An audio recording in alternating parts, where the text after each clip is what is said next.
všichni, já vás vítám u dnešního videa a zároveň na kanále Šéfík. A dneska se podíváme na tenhle můj vlastní grill a společně se rozbalíme a řekneme si, jak to na tenhle kanál bude chodit, co budu natáčet, ale budu natáčet o vaření. No a tak se teda podíváme, co se za grill nachází. Tady máme manuál, dost tlustý, má jak bychle nějaká. Takže tady máme nějaký sáčky nebo ochrany a tady už se skrývá. Podržíš telefon? Natáčím to s kámošem.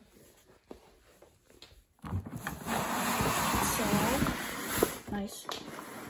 Takhle vypadá. Kámošův kanál vám dám do popisku videa. Můžete taky podpořit odběrem.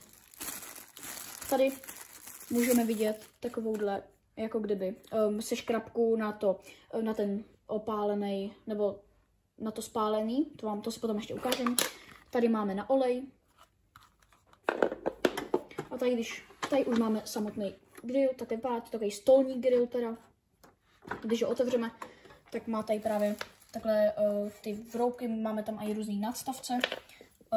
Takhle právě se seškrabává to spálený, takže to je na to.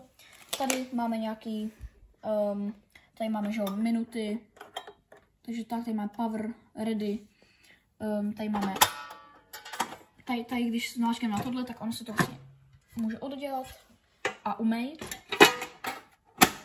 Tak. A tady máme potom jo, tady se si může jako otáčet. Jo, a takhle to teda vypadá. Je to poměrně pěkný grill. Tady potom tak se zasune, myslím, že to je sem. Jo, tak takhle se zasune ta věc na ten olej. Potom se to jen vytáhne, vylije a tak. Takže takhle. No a teďka, jak to na tomto kanále bude chodit.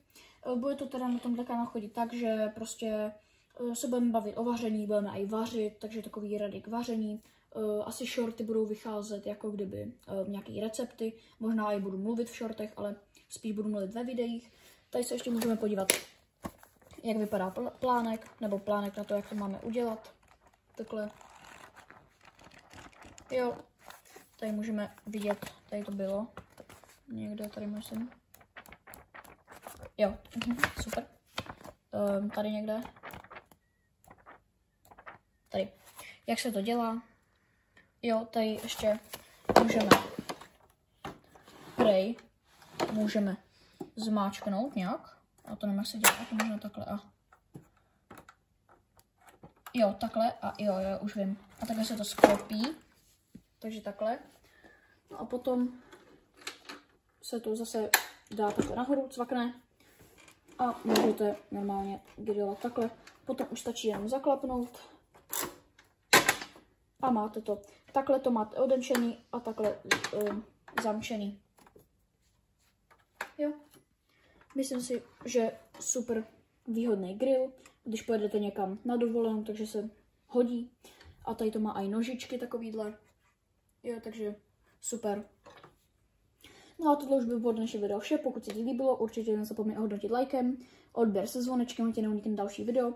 No a my se uvidíme u dalšího videa. Takže zatím ahoj.